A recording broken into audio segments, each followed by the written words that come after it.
Social media പ്ലാറ്റ്ഫോമുകൾ ഇന്ന് നമ്മുടെ ജീവിതത്തിന്റെ താളമായി മാറിയിരിക്കുന്നു. ലോകത്തിന്റെ ഏത് കോണിലുള്ള ആളുകളുമായി ബന്ധപ്പെടാനും പുതിയ അറിവുകൾ നേടാനും കഴിവുകൾ പങ്കുവയ്ക്കാനും ഇത് അവസരം നൽകുന്നു. എന്നാൽ ഈ വെർച്വൽ ലോകം ഒരേ സമയം സാധ്യതകളും അപകടങ്ങളും നിറഞ്ഞതാണ്. സാങ്കേതിക വിദ്യയുടെ വളർച്ചയ്ക്കൊപ്പം സൈബർ കുറ്റകൃത്യങ്ങളും ചൂഷണങ്ങളും വർദ്ധിച്ചു വരുന്നു. വ്യക്തികളെ ചൂഷണം ചെയ്യാനും പണം തട്ടാനും മാനസികമായി തകർക്കാനും സൈബർ കുറ്റവാളികൾ എന്ന പേരിൽ അറിയപ്പെടുന്ന പല സൈബർ ക്രിമിനലുകളും അതുപോലെ തന്നെ ഈ ഓൺലൈൻ വഴി സൗഹൃദം സ്ഥാപിക്കുന്ന നമ്മുടെ സുഹൃത്തുക്കൾ എന്ന് നടിക്കുന്നവരും സോഷ്യൽ മീഡിയയെ ഒരു മറയാക്കുന്നു. ഇന്ന് കണ്ട ഒരു പത്രവാർത്തയാണ് ഇങ്ങനെ ഒരു വീഡിയോ ചെയ്യാൻ എനിക്ക് പ്രേരണയായത്. ആ വാർത്ത കണ്ടപ്പോൾ ഉള്ളിൽ വലിയൊരു നടുക്കമുണ്ടായി. വാർത്ത ഇതാണ്: ഒരാഴ്ച മുമ്പ് മാത്രം സമൂഹ മാധ്യമങ്ങൾ വഴി പരിചയപ്പെട്ട 25 വയസ്സിൽ താഴെയുള്ള ഒരു യുവാവും യുവതിയും ഒരുമിച്ച് ഹോട്ടൽ മുറിയെടുക്കുകയും തങ്ങൾക്ക് ഇഷ്ടമുള്ളതെല്ലാം ചെയ്ത ശേഷം യുവാവ് യുവതിയെ കഴുത്ത് ഞെരിച്ച് കൊലപ്പെടുത്തുകയും ചെയ്തു എന്നതാണ് വാർത്ത. കർണാടകയിലാണ് സംഭവം. പിന്നീട് ഇയാളെ ബാംഗ്ലൂരിൽ വെച്ച് പോലീസ് പിടികൂടുകയായിരുന്നു. ഇത് ഒരു വാർത്ത മാത്രം. കഴിഞ്ഞ ദിവസങ്ങളിലെ പത്രങ്ങൾ പരിശോധിച്ചാൽ സമാനമായ നിരവധി സംഭവങ്ങൾ വേറെയുമുണ്ട്. അതുപോലെ തന്നെ മാധ്യമ ശ്രദ്ധ പിടിച്ചുപറ്റാത്ത എത്ര സംഭവങ്ങൾ മറഞ്ഞിരിപ്പുണ്ടാവും എന്ന് നമുക്ക് ഊഹിക്കാവുന്നതേ ഉള്ളൂ. അടുത്തിടെ മാധ്യമങ്ങൾ വലിയ പ്രാധാന്യത്തോടെ റിപ്പോർട്ട് ചെയ്ത മറ്റൊരു വാർത്ത കൂടി ഇവിടെ പറയേണ്ടതുണ്ട്. 10 പേരെ വിവാഹം കഴിക്കുകയും പണവും ആഭരണങ്ങളും തട്ടിയെടുത്ത് മുങ്ങുകയും ചെയ്ത ഒരു യുവതിയുടേതാണ് ആ സംഭവകഥ. കൂടാതെ കോവിഡ് കാലത്ത് നടന്ന മറ്റൊരു സംഭവം ഏറെ ശ്രദ്ധേയമാണ്. അത് ഇങ്ങനെയാണ്: തിരൂർ റെയിൽവേ സ്റ്റേഷനിൽ രാവിലെ മുതൽ വൈകുന്നേരം വരെ ഒറ്റയ്ക്ക് നിന്ന 16 വയസ്സുകാരിയായ ഒരു പെൺകുട്ടിയെ പോലീസ് ചോദ്യം ചെയ്തപ്പോൾ ഞെട്ടിപ്പിക്കുന്ന വിവരങ്ങളാണ് പോലീസിന് ലഭിച്ചത്. സാമൂഹ്യ മാധ്യമങ്ങൾ വഴി പരിചയപ്പെട്ട ഒരാളുമായി പ്രണയത്തിലായിരുന്ന ഈ പെൺകുട്ടിയോട് ഒളിച്ചോടി വരാൻ അയാൾ ആവശ്യപ്പെട്ടു. പത്തനംതിട്ടയിൽ വീട്ടിൽ നിന്ന് ഇറങ്ങിയ പെൺകുട്ടി ട്രെയിൻ കയറി തിരൂർ റെയിൽവേ സ്റ്റേഷനിലെത്തി. എന്നാൽ രാവിലെ മുതൽ വൈകുന്നേരം വരെ കാത്തു നിന്നിട്ടും വിളിച്ചയാൾ വന്നില്ല. വൈകുന്നേരം അവശയായി കരഞ്ഞുകൊണ്ടിരുന്ന പെൺകുട്ടിയെ പോലീസ് കണ്ടെത്തുകയും തുടർന്ന് ചോദിച്ചറിയുകയും ചെയ്തു. തുടർന്ന് പോലീസ് അയാളെ വിളിച്ചു വരുത്തി. അത്രയും കാലം സ്നേഹത്തോടെ സംസാരിച്ച ആളെ ആദ്യമായി നേരിൽ കണ്ടപ്പോൾ പെൺകുട്ടിക്ക് അത് താങ്ങാനായില്ല. അവൾ പൊട്ടിക്കരഞ്ഞുപോയി. കാരണം അവളെ കാണാൻ വന്നയാൾക്ക് അവളുടെ മുത്തച്ഛന്റെ പ്രായമുണ്ടായിരുന്നു. ഇത്തരം സംഭവങ്ങൾ സമൂഹ മാധ്യമങ്ങളുടെ മറവിൽ നടക്കുന്ന ചതിക്കുഴികളിലേക്ക് വിരൽ ചൂണ്ടുന്നു. ഓൺലൈൻ ബന്ധങ്ങളിൽ ജാഗ്രത പുലർത്തേണ്ടതിന്റെയും അപരിചിതരുമായി അടുക്കുമ്പോൾ കൂടുതൽ ശ്രദ്ധിക്കണമെന്നതിന്റെയും പ്രാധാന്യം ഈ സംഭവങ്ങൾ നമ്മെ ഓർമ്മപ്പെടുത്തുന്നു. നേരത്തെ പറഞ്ഞതുപോലെ ഇപ്പറഞ്ഞ കാര്യങ്ങളൊക്കെ ചെറിയ 1-2 സംഭവങ്ങൾ മാത്രം. ഇതിനേക്കാൾ ഏറെ വലുത് നമ്മളറിയാതെ പലയിടത്തും നടന്നുകൊണ്ടിരിക്കുന്നു. പലരും സ്നേഹത്തിന്റെ പേരിൽ ചതിക്കപ്പെടുന്നു, പലരും വഞ്ചിക്കപ്പെടുന്നു. നാണക്കേട് മൂലം പുറത്താരോടും പറയാനാവാതെ ചിലർ ആത്മഹത്യ ചെയ്യുന്നു. എല്ലാം ഉള്ളിലൊതുക്കി ഡിപ്രഷനിലേക്ക് ചെന്നെത്തുന്നവരും നിരവധിയാണ്. ഇത്തരം സംഭവങ്ങൾക്ക് പിന്നിൽ നിരവധി കാരണങ്ങളുണ്ട്. കാലത്തിനൊത്ത് സൗഹൃദങ്ങളിലും മാറ്റമുണ്ടായി എന്നതാണ് ഏറ്റവും പ്രധാനം. പഴയ കാലത്തെയും പുതിയ കാലത്തെയും സൗഹൃദങ്ങളിൽ വന്ന വലിയ മാറ്റങ്ങൾ നാം കാണാതെ പോകരുത്. പണ്ടത്തെ സൗഹൃദങ്ങളും ഇപ്പോഴത്തെ സൗഹൃദങ്ങളും തമ്മിൽ കാര്യമായ വ്യത്യാസമുണ്ട്. അവ നമുക്ക് വിശദമായി തന്നെ പരിശോധിക്കേണ്ടതുണ്ട്. പണ്ടത്തെ സൗഹൃദങ്ങളിൽ കാണപ്പെടുന്ന ബന്ധങ്ങളുടെ ആഴം എന്ന് പറയുന്നത്, മുൻപ് സൗഹൃദങ്ങൾക്ക് ആഴവും അതുപോലെ തന്നെ കൂടുതൽ ആഴവും കെട്ടുറപ്പും ഉണ്ടായിരുന്നു. ആളുകൾക്ക് പുറം ലോകവുമായി അത്രയധികം ബന്ധങ്ങളില്ലാത്തത് കൊണ്ടും ഒരേ സ്ഥലത്ത് കൂടുതൽ കാലം താമസിച്ചിരുന്നത് കൊണ്ട് സുഹൃത്തുക്കളുമായി കൂടുതൽ സമയം ചെലവഴിക്കാനും അവരെ ആഴത്തിൽ തിരിച്ചറിയാനും സാധിച്ചിരുന്നു. പരസ്പരം താങ്ങും തണലുമായി നിലകൊണ്ടിരുന്ന ബന്ധങ്ങളായിരുന്നു അന്ന് കൂടുതലും ഉണ്ടായിരുന്നത്. ഇന്നത്തെ കാലത്ത് സൗഹൃദങ്ങൾ കൂടുതൽ നെറ്റ്വർക്ക് സ്വഭാവമുള്ളതാണ്. പലപ്പോഴും സോഷ്യൽ മീഡിയ വഴിയോ ജോലിയുമായി ബന്ധപ്പെട്ട പുതിയ സൗഹൃദങ്ങൾ ഉണ്ടാകുന്നു. ഇതിൽ പലതിനും ആഴം കുറവായിരിക്കും. കൂടുതൽ ബന്ധങ്ങളുണ്ടെങ്കിലും പഴയതുപോലെ ആഴത്തിലുള്ളതും ദീർഘകാലം നിലനിൽക്കുന്നതുമായ സൗഹൃദങ്ങൾ വളരെ കുറവാണ്. പലപ്പോഴും ജീവിതത്തിലെ മാറ്റങ്ങൾക്കനുസരിച്ചുകൊണ്ട് സൗഹൃദങ്ങളും മാറിക്കൊണ്ടിരിക്കുന്നു. അതുപോലെ തന്നെ ആശയവിനിമയത്തിന്റെ കാര്യമെടുക്കുകയാണെങ്കിൽ പണ്ടത്തെ സൗഹൃദങ്ങൾ നേരിട്ടുള്ള കൂടിക്കാഴ്ചകൾ, കത്തുകൾ, അതുപോലെ തന്നെ വളരെ കുറഞ്ഞ ഫോൺ കോളുകൾ എന്നിവയായിരുന്നു പ്രധാന ആശയവിനിമയ മാർഗങ്ങൾ. അതിനാൽ കണ്ടുമുട്ടുമ്പോൾ കൂടുതൽ സമയം ഒരുമിച്ച് ചെലവഴിക്കുകയും ആഴത്തിലുള്ള സംഭാഷണങ്ങളിൽ ഏർപ്പെടുകയും ചെയ്തിരുന്നു. എന്നാൽ ഇപ്പോഴത്തെ സൗഹൃദങ്ങൾ ഈ മൊബൈൽ ആപ്പ് ഫോണുകൾ, അതുപോലെ തന്നെ സോഷ്യൽ മീഡിയ, മെസ്സേജിംഗ് ആപ്പുകൾ എന്നിവ വന്നതോടെ ആശയവിനിമയം വളരെ എളുപ്പത്തിലാവുകയും ചെയ്തു. എന്നാൽ ഇത് പലപ്പോഴും ഉപരിപ്ലവമായ സംഭാഷണങ്ങളായി മാറുന്നു.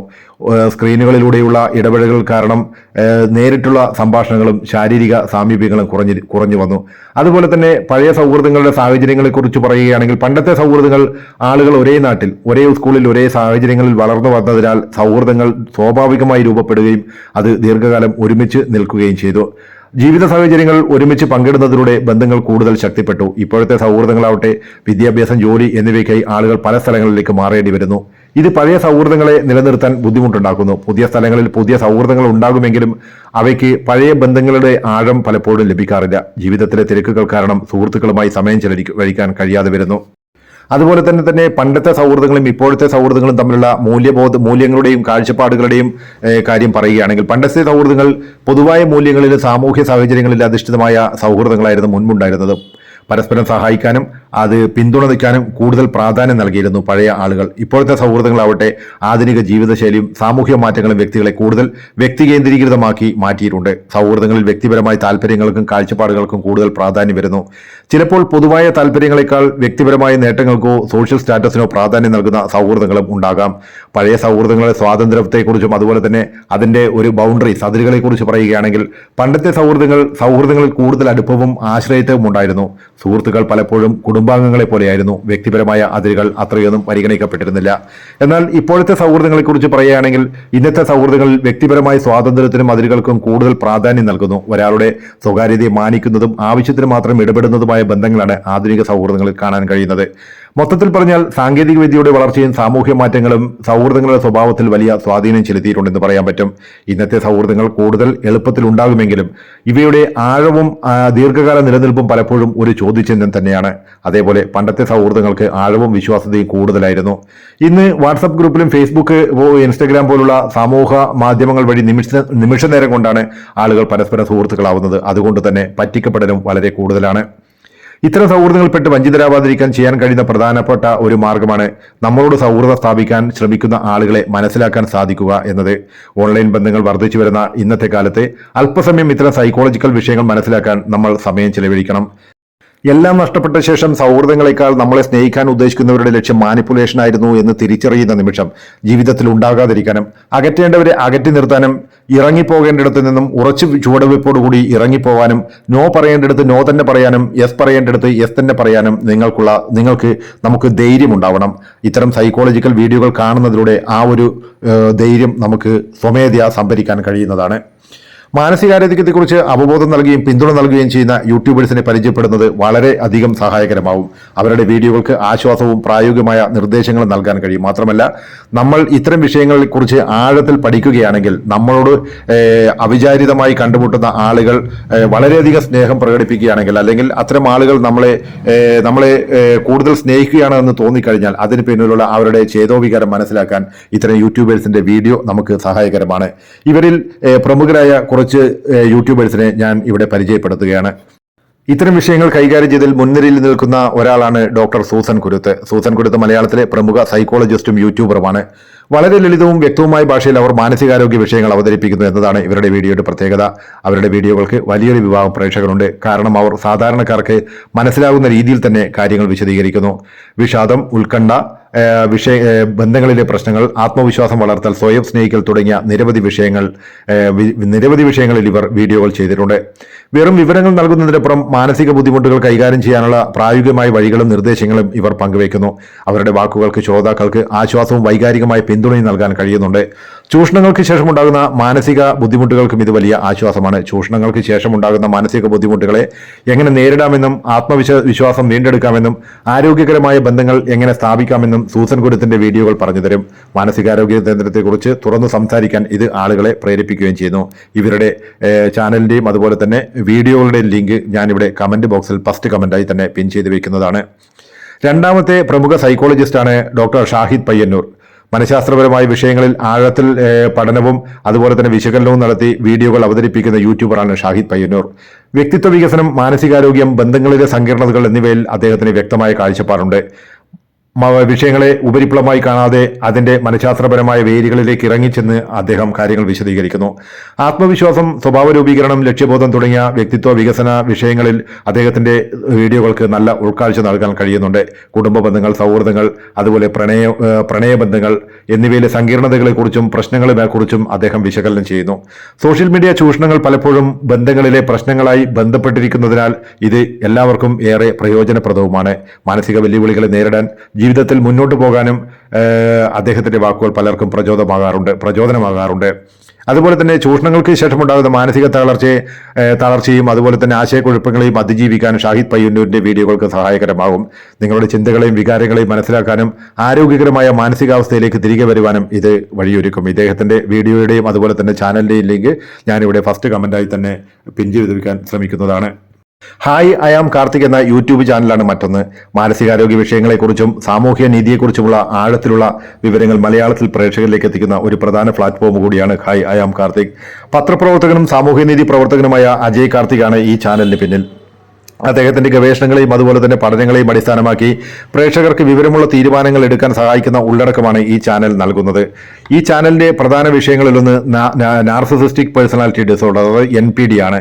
നാർസിസിസത്തെക്കുറിച്ചുള്ള വിവിധ വശങ്ങളെക്കുറിച്ച് കാർത്തിക് വിശദമായി തന്നെ വീഡിയോകൾ ചെയ്യാറുണ്ട്. ഉദാഹരണത്തിന് നാർസിസിസ്റ്റ് വ്യക്തികളെ തിരിച്ചറിയുന്ന നാർസിസിസ്റ്റ് സ്വഭാവ സവിശേഷതകൾ, കവൾട്ട് നാർസിസിസം, അതുപോലെ തന്നെ നാർസിസിസ്റ്റ് മാതാപിതാക്കൾ, നാർസിസിസ്റ്റ് പങ്കാളികൾ എന്നിവയെക്കുറിച്ചുള്ള വീഡിയോകളൊക്കെ ഇദ്ദേഹത്തിന്റെ ചാനലിൽ നമുക്ക് കാണാം.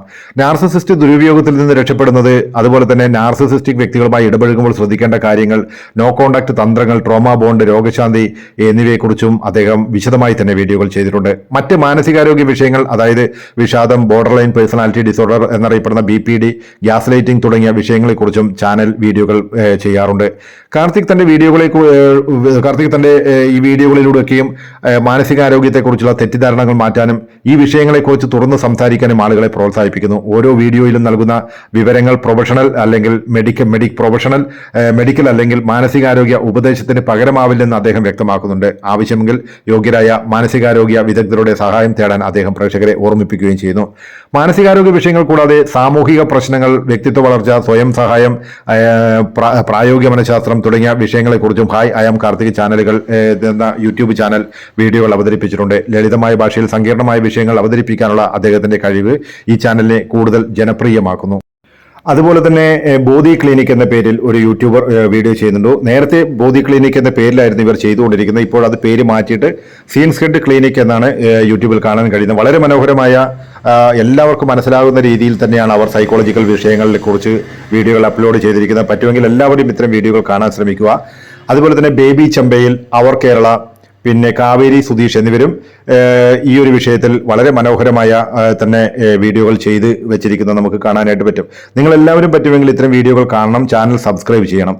കാരണം നമ്മളെല്ലാവരും സോഷ്യൽ മീഡിയയിൽ ജീവിക്കുന്ന ആളുകളാണിന്ന്.